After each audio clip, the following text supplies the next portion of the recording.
Hey friends, and welcome to the final episode in this special Future of Travel series that I have put together with my friends over at Expedia Group.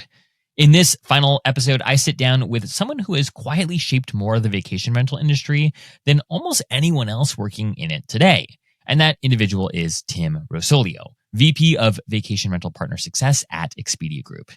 If you've ever wondered how Vrbo evolved from a subscription classified site to a global e-commerce engine, or what the next decade of supply, demand, and distribution will actually look like, this is a conversation that you will want to pay close attention to. Tim has spent the better part of a decade helping lead Vrbo through some of the most dramatic shifts the category has ever seen. We talk about the end of inquiry-based bookings and the rise of Instant Book, the professionalization of hosts, the explosion of supply post-2020, and now the dawn of a new era where quality, trust, and distribution matter more than raw inventory. In this conversation, we also talk about why Vrbo is prioritizing quality over raw supply. We talk about the rise of branded portfolios and social-led demand, from glasshouse collections to dome empires, and how Vrbo is actively matchmaking property managers and creators to turn empty nights into content and bookings. We talk about Expedia Group's distribution advantage and what it means for a single property to surface not just on Vrbo, but across Expedia, Hotels.com, and a massive B2B network of airlines, banks, loyalty partners, and travel agents. We talk about how One Key changes the funnel, One Key being Expedia's loyalty program. We talk about why a material share of One Key redemptions on Vrbo come from travelers who have never booked a vacation rental on Vrbo before, and what this unlocks for Expedia's Vrbo partners. And last but certainly not least, we talk about the real take on OTAs versus direct, Tim's candid view on the book direct movement, and why Expedia sees a smart direct strategy as complementary, not competitive, when executed responsibly. All right, friends, without further ado, get ready to meet Tim from Vrbo. And if you like this conversation, you're going to love the two previous conversations I had with Greg and Larry. Larry is the GM of Vrbo, and Greg is Expedia's Chief Commercial Officer. If you have not had the opportunity to tune into these other episodes that are part of this series, you can do so in the show notes below. All right, friends, without further ado, enjoy the show.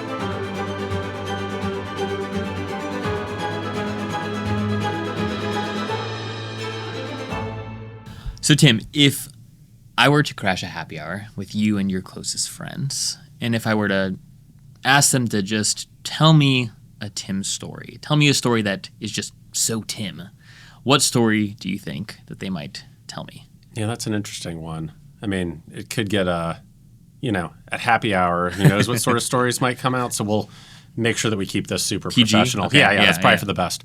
Something that came to mind was during this time of year, conference season, we're all traveling a lot. This month I have our conference here, Explore.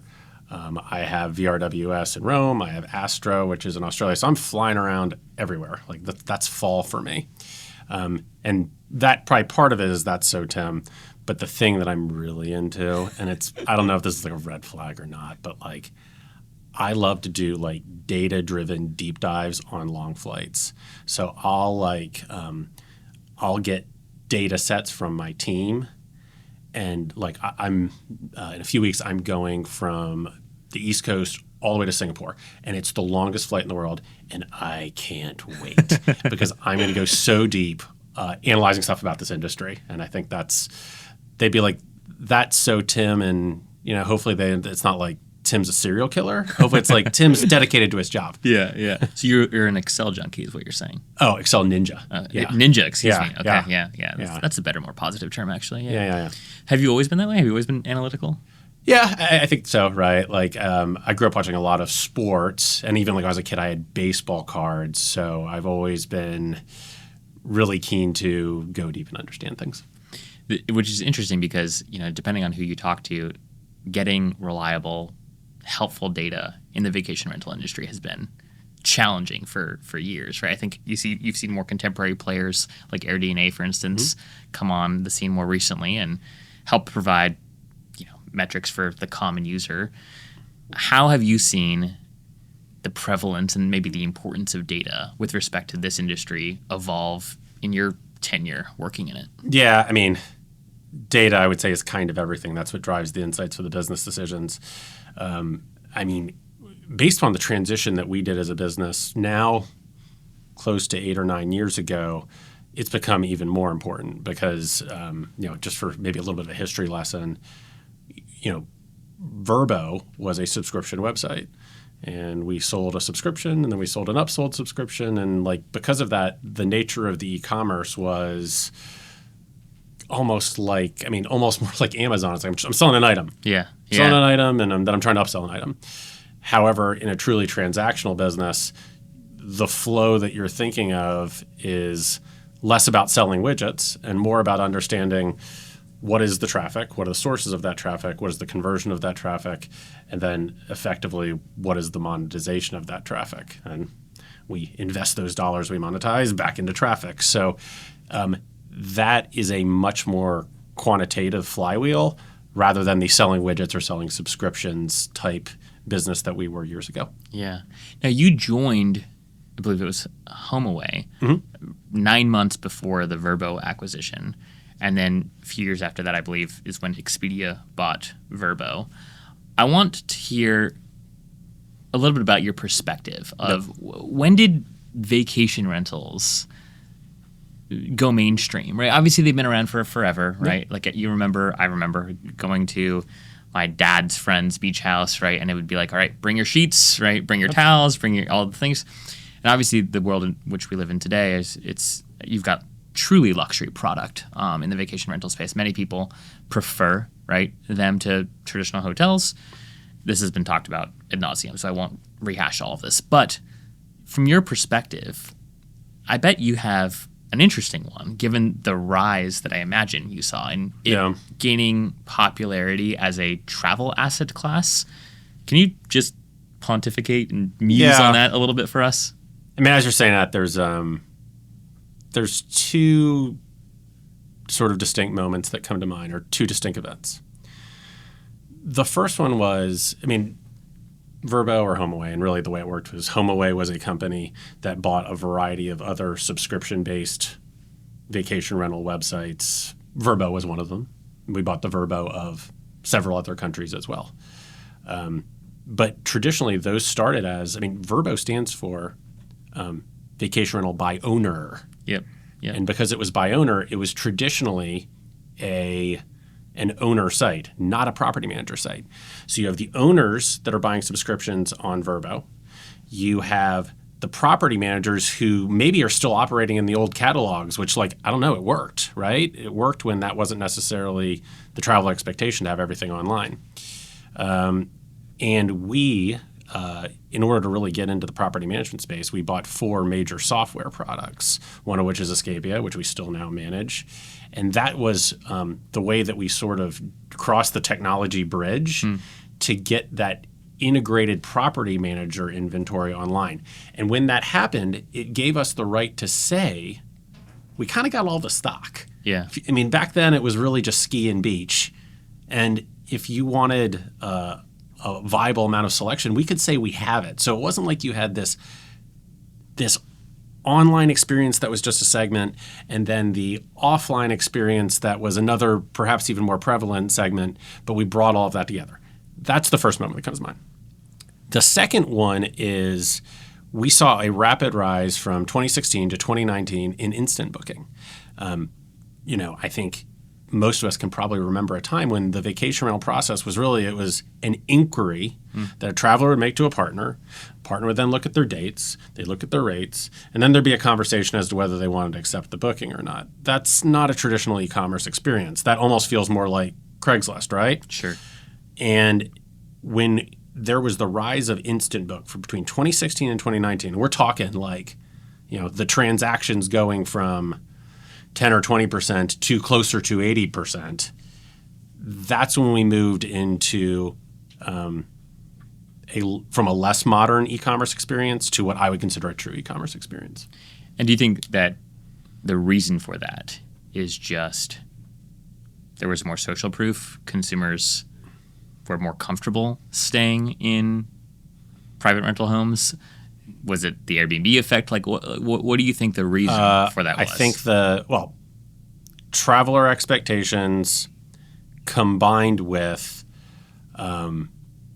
the ability for different players, whether that's us or our competitors or direct sites, to provide enough content that made people feel comfortable with the idea of instant booking without a ton of back and forth. Like, by then we had amassed plenty of reviews. By then we had accurate amenities. By then, most of our properties had over 50 photos.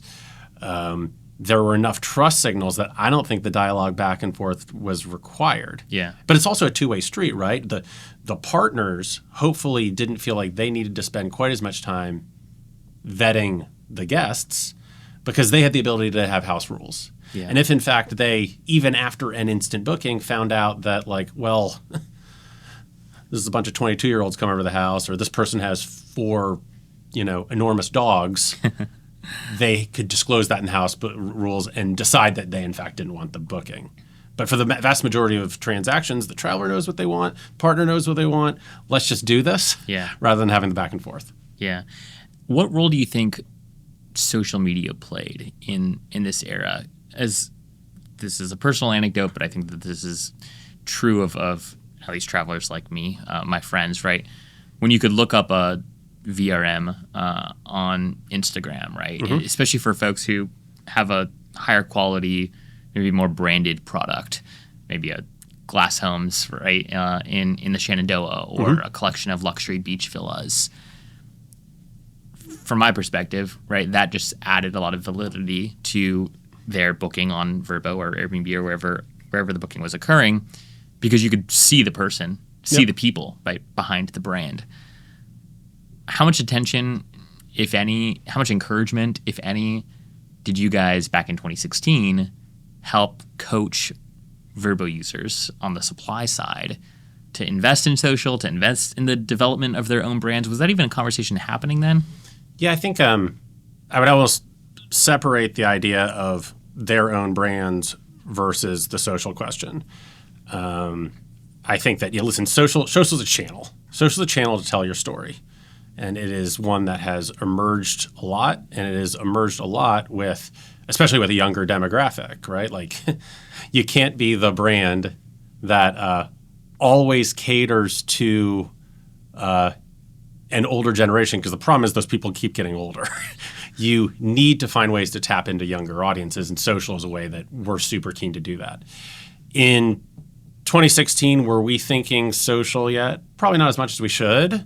But I can assure you for Vrbo, that's like one of the main strategies that we have. I mean, at this conference, what we're going to do is we are trying to make matchmaker between property management companies and influencers that sort of tell the right story of what they're trying to tell. So, I mean, listen, we have a lot of different ways. There's going to be a lot of different ways to skin a cat. But the way I'm thinking of it is, if I'm a vacation rental property manager and I have an empty Monday night, I'm like, get an influencer over here.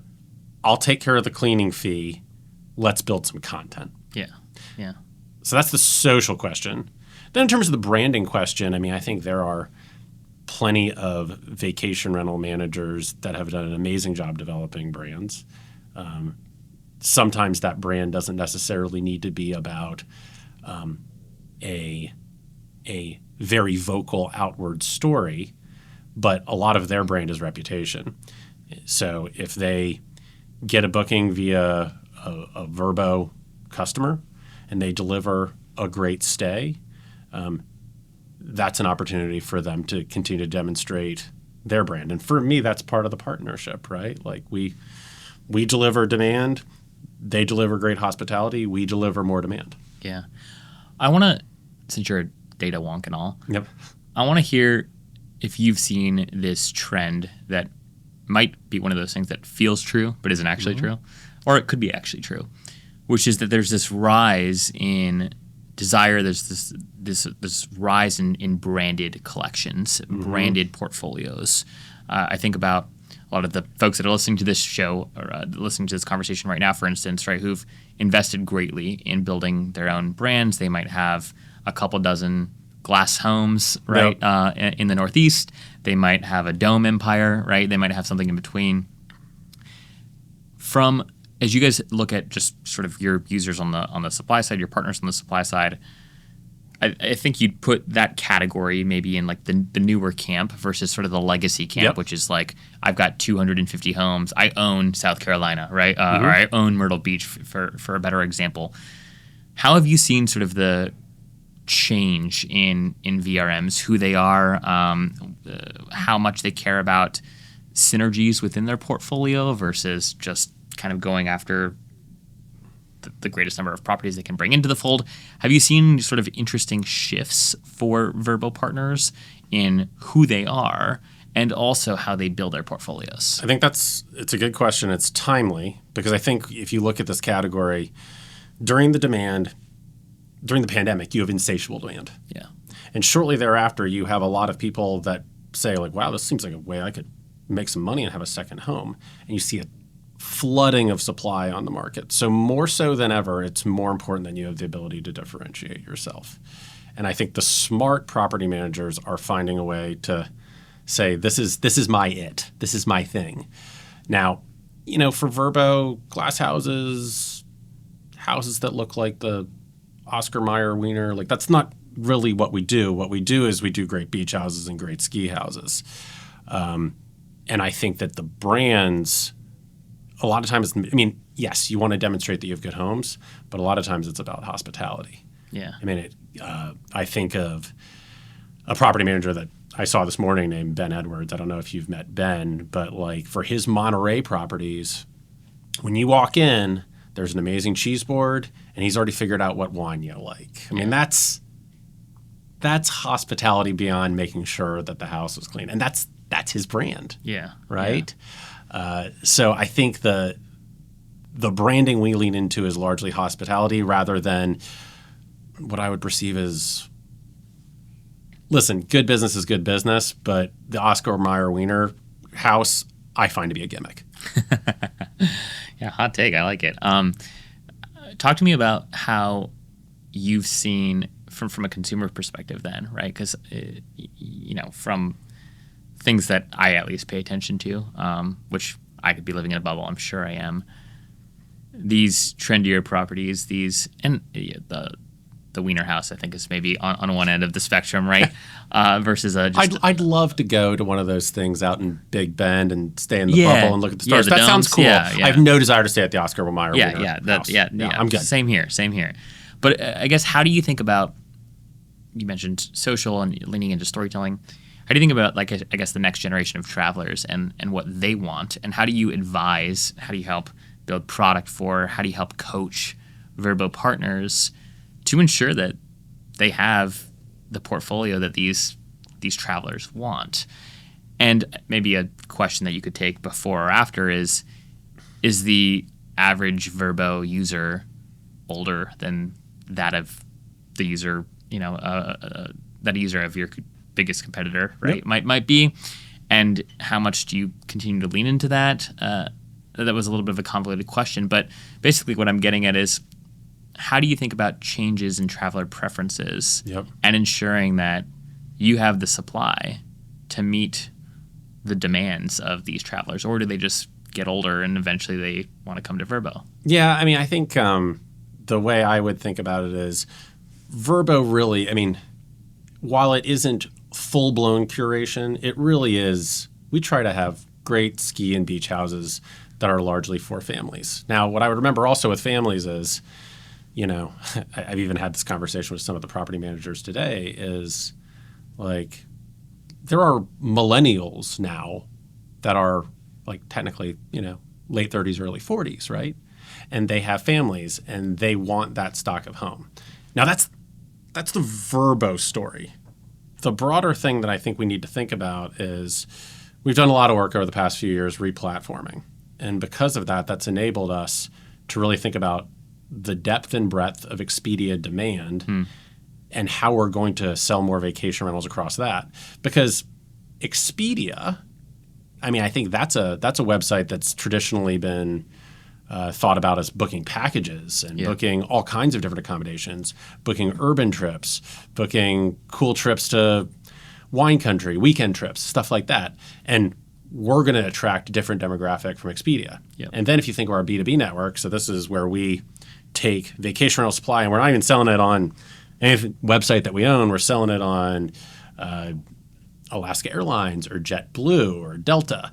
Like that is a totally separate traveler as well. And that scope of the B2B network, it's something like 60,000 different partners and over 100,000 travel agents. Yeah. So I think that we're in a good spot of like, with Vrbo, we can continue to focus on family while at the same time penetrate other segments via all these other demand channels we have based on some of the hard work we've done. Given your role in particular on the supplier side and helping professional partners, what percentage roughly of partners on Vrbo are what we would call maybe in industry terms like professional operators versus the single hosts? What's the rough breakdown there?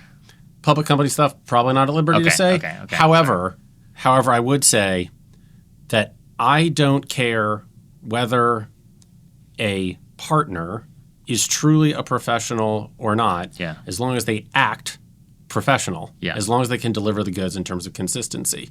I mean, I have a vacation rental. I manage it myself, and I'd like to think that I manage it like a professional because I deliver the goods every time. I pay my taxes. I'm not a nuisance in my community. Like I treat it. I treat it like a business. Yeah. I treat it like a business operationally, financially, and with my relationship with my community. So as long as a partner is willing to do that, then we want you on Vrbo, and we believe that we can deliver you a lot of bookings on Vrbo and across all those other channels as well. And if you're not, like, I think there's enough supply in the market that I'm not so sure I really want to. And the reason I ask is that from a product standpoint, right? From a needs standpoint, a lot of the folks who are listening to this show today, right? They're vacation rental managers, and if you've got 250 properties that you manage, you have very different needs from a product perspective than if you have one, right? And so how do you think through where to invest time and resources and energy, right? It's one thing to build a solution for everybody, right? To build a better product more generally, sure. Do you believe, like, are there feature sets that you guys are focused on or thinking through that cater a little bit more towards, for lack of a better term, again, the professional operator versus the individual operator? Yeah, I mean, the answer is it's both, but I would say that the trend is more towards the professionals, because I think what you're seeing is there's a variety of different connectivity solutions that different partners are using. I mean, you can be a massive enterprise partner and use Expedia, or alternatively, you can have 2 or 3 homes and you can use Guesty, and it's super mobile friendly, and like it sort of is catered to that small segment. And in terms of the tools we build, it's really all about, are you connected or are you not? Because if you're not, we build it directly into the Vrbo Partner Dash.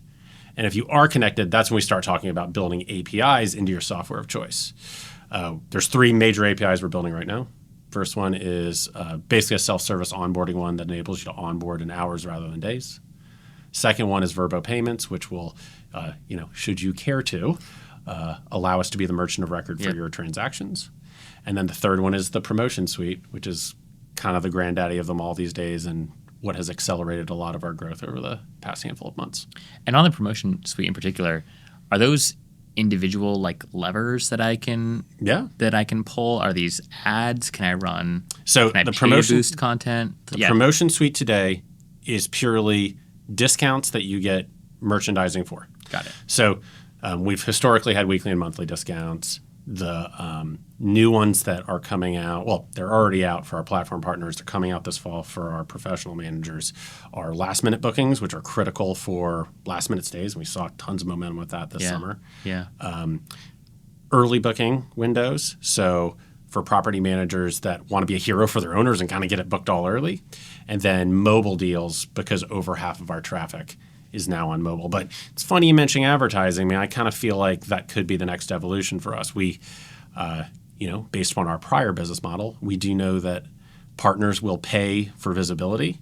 And we think that there's an opportunity to do that as long as we're doing it in the context of still providing the right match for the traveler and providing demand to responsible operators. The last thing I want to be doing is providing bookings to people that don't deliver the goods in terms of consistent stays. Yeah, or they're paying their bid is higher for Yeah. that attention, Yeah, but their product is worse. It cannot be as simple as bid up whoever pays us. That's a death spiral for us. Yeah, 100%. I want to talk about One Key because it's a fascinating product. It's grown significantly since its launch just a few years ago. Yep.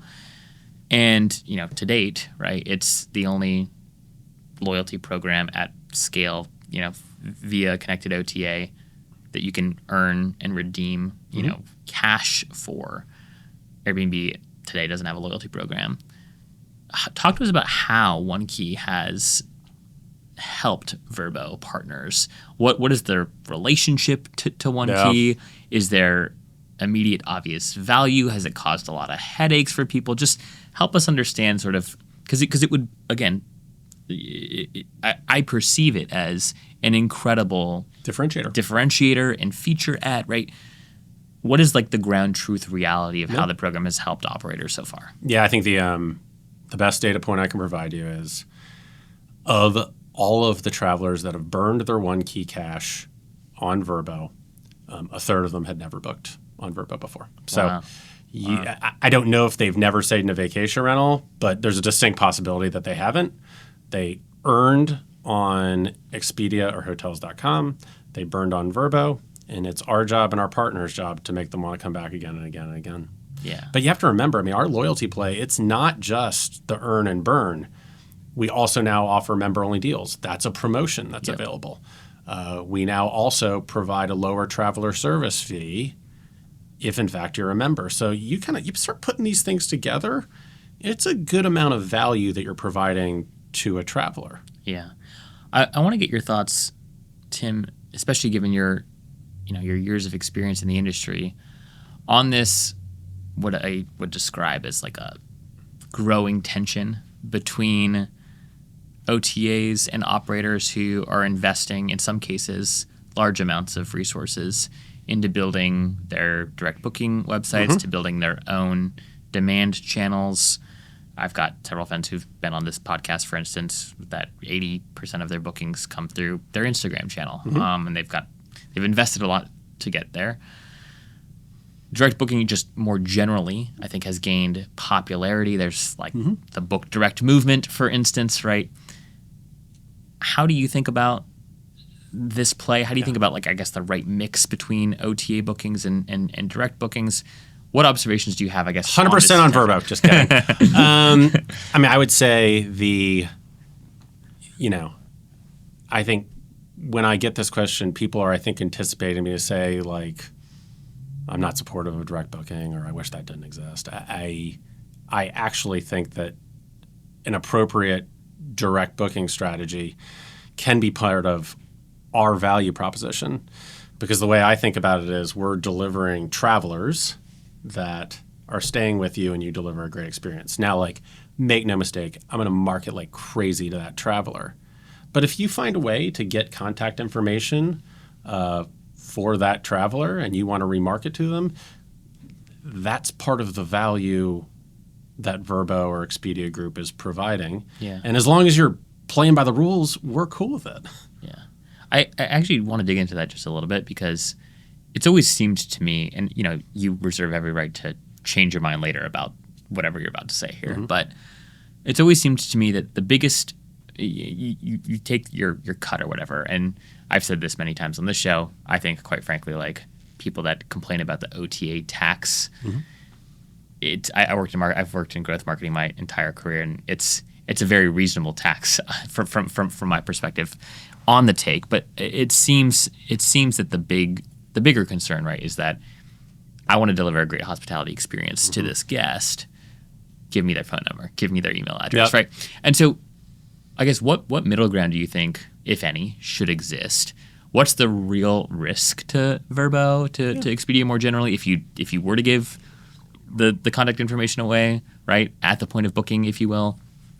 Just, I guess, walk us through. Obviously, like, there's an obvious answer, right, which is that you want to retain the relationship with the guest. Yeah, You don't want to share their data without their consent. There are lots of, like, very, like, reasonable answers. Yeah. But I guess, like, what's the real risk if you deliver a great search experience, if you deliver a great booking experience, which I would argue there's not a single direct booking website that I've ever been on that has delivered a better booking experience and better discovery experience than the OTAs. That's probably right. And so walk us through sort of like the risk of just like giving that to the partner. Yeah, I think for me it's actually really about pre-booking or post-booking. I mean, listen, the way that we deliver traffic is we got to spend money to do that.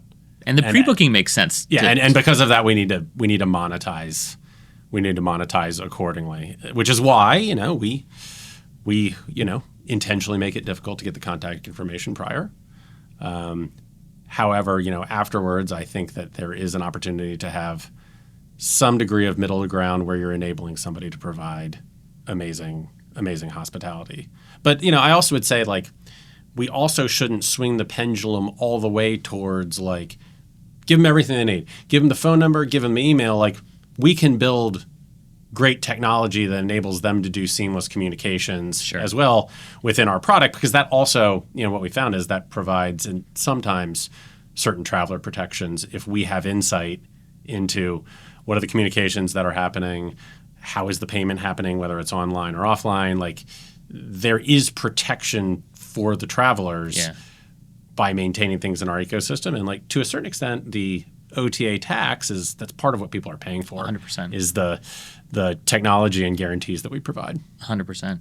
Yeah, I'd love to know, and this is probably some data you can't share either, but just like what the real percentage of a repeat Expedia, or in this case Vrbo, booking to the same vacation rental really is. In that I discover a property on Vrbo, I book it, I stay at that property, and then I go and I rebook that exact same property via Vrbo, because I would imagine it's probably pretty small, which would then then you could make the leap of like, well, if it's, I don't know, I'm making this up, 10%, 7%, whatever it is. The lift, I think, for Vrbo from the public professional community of like, wow, you'll share the data at the point of, or excuse me, post booking. I feel like that would significantly outweigh like the potential loss in revenue from a public perception standpoint of whatever that repeat percentage is. You're thinking of it right. You're thinking it right. I mean, obviously I can't tell you. Yeah, I know. But, I wish you could. But the spectrum I would think of is there's a variety of repeat bookings.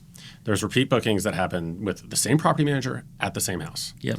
And then you have same property manager, different house. And then you have like, I don't know, I just want to book another vacation. We have more value over here than we do over here, which is why for the same house, same manager rebooking, like I'm kind of like, is it really my best interest to fight this? Yeah. That's generally where my head is. Yeah. Interesting. I think we're aligned there. That's cool. Yeah. So I want to hear a little bit about the future, things you're excited about. Where are you investing a lot of your time when you're on that flight to Singapore in a couple weeks? Like, what you're going to be looking at data, obviously, as we've determined. Lots of Excel ninja-ing happening. It's going to be great. What kind of data are you going to? I mean, to the extent that you can tell us, like where are you investing your thought time, and why are you investing it that way? Yeah. It's probably really four things I'd mention. So number one would be what is going to happen with sort of supply and demand patterns, in particular after all of this supply that has come on the market. Really thinking about what is the inventory that we really want to make sure that we retain and book. Yeah. Because I don't think there's another second bubble coming. I think that the quality is going to rise to the top. The next one was making Expedia VR about more than Vrbo. So tons of testing, tons of exciting developments about how we're booking more vacation rentals on Expedia. Like, because we replatform, we have the ability to build a feature on Vrbo and relatively quickly roll it out on Expedia. So that's really exciting. Third one, I think with our data, we can be better than anybody at providing traveler information and traveler verification to make hosts more comfortable with the travelers that are coming through via those channels. And then the last one is I think that there's a significant advertising opportunity that exists for the professional property managers, because I talked to a professional the other day, and what I basically laid out is like there's plenty of sponsored listing programs, but what if I had the ability to develop something where, you only wanted travelers that had stayed at Vrbo 3 times and they're doing a week-long search, and the transaction size would be $5,000. It's like, how much margin would you give me for that? And he was like, a lot, which makes total sense. Yeah. So for me, it's not just about sponsored listings, but it's about audience targeting. Yeah. Because, I sort of think of our travelers as the Rolls Royce of traveler. They book earlier, they stay longer, they respect your home. Like, there's ways to enable people to target more of the Rolls Royce. Yeah, it's like shocking to me that there's not like a Facebook ads, Google ads like product for, at the OTA level that allows folks to pull these levers. It seems like Yeah, well, we've done it in hotels. Yeah, well, exactly. And So, it seems like a no-brainer in vacation rentals. On the quality front, I think you're right in that consumer preferences, and I actually think, and I won't go on this tangent because it'll be long, but I think Instagram gets a lot of credit for the change in consumer perception and consumer demand for luxury properties and luxury product, even for folks that shouldn't rent that luxury home, right, and whatnot. But it's a sizzle factor when you see it. And you say, it makes you say, I want to go to the beach. I might not be able to afford that house. Yeah, but I want to go to the beach. But I want to go to the beach, right? And or I want to see if I can, find 8 friends to go to that house, right? Yep. Do you think like there's opportunity? Can you imagine a world where Airbnb tested this for a while? I don't know if Vrbo actually has ever done a test like this. I'm sure you guys have done some private betas, but where you segment supply a little bit more clearly, right? From Airbnb did like the Airbnb Plus right, thing, right, for a while. What are your thoughts on sort of like segmenting a little bit more by quality type? I know it gets dangerous very quickly. I think the problem with curation is it's very often in the eye of the beholder, and that's why we have not done a specific Lux program. Yeah. It reminds me, it's a fun story. Our former CEO used to occasionally send me an email about like I was poking around. I didn't see as much high-end inventory as London as I was interested in. I'm like, you're the CEO. Like, what high-end means to you might be very different what it means to others. I think for us, it's actually more just about transparency of guest experience. So like acceptance rate, honor rate, and then reviews. And then I think with the reviews, one of the things that you'll see tomorrow is we're going to talk about how we get 125 reviews and we create summaries that hopefully give people the digestible in a nutshell, being like, yeah, I think that could work. And then there's this other idea I have that we've never quite executed, which would be I'd love to have the ability to put next to different homes, travelers that book this property also book the Ritz-Carlton. Yeah. That's the way you can bridge the hotel. You can leverage all of our data about hotels and actually bring that to vacation rentals. That's our former CEO stays at probably better than the Ritz-Carlton. Yeah, no, it's super interesting, and I think that there's a ton of opportunity here. And one of the things I think is most exciting about the position that you're in, and again, the marketer in me is excited for you, is that you can do things like that. Yeah. Given your I got a lot of data to look at, man. Yeah, lots, man. Wow, that'll be exciting. Final question for you, Tim, is what's a hot take that you have on the state of VR? Is there anything that, is concerning to you? Are you worried about bad actors? Are you worried about oversupply? Or do you think the business is stronger than ever? Give us some hot takes. I don't know about worried. I just think the reality is that in general, I think the industry is a little bit oversupplied.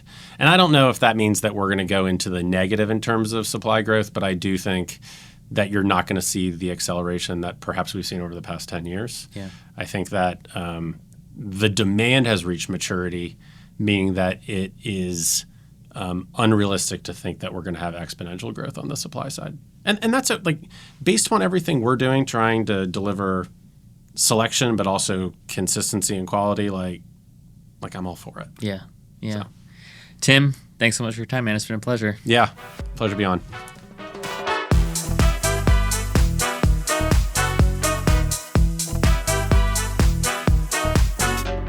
Hey friends, thanks for joining us for this episode of Behind the Stays. I'd love to know what you thought of the episode. Feel free to shoot me a DM on Instagram at Behind the Stays or send me an email at zach@journey.com. If this is your first time tuning in, it's a pleasure to have you and we hope to have you back again soon. But if you've been a listener for a while, I'd greatly appreciate if you'd subscribe to the show if you aren't already, and then leave us a rating and review of the show wherever you're streaming this podcast. Oh, and if you know a hotelier or a hospitality entrepreneur that's building something new and novel, I invite you to introduce them to me so that my team and I can discuss bringing them on the show. Again, you can just shoot me an email at zach@journey.com or a DM on Instagram. Behind the Scenes is brought to you by Journey, a next-generation loyalty program built for the modern traveler. We're looking to onboard new boutique hotels, unique stays, and the top vacation rental management companies onto our platform every day. If you're a hospitality entrepreneur who has a stay or a collection of stays with soul, we'd love for you to apply to join our alliance at journey.com/alliance. Again, that's journey.com/alliance. Thanks for being here, y'all. We will see you next time.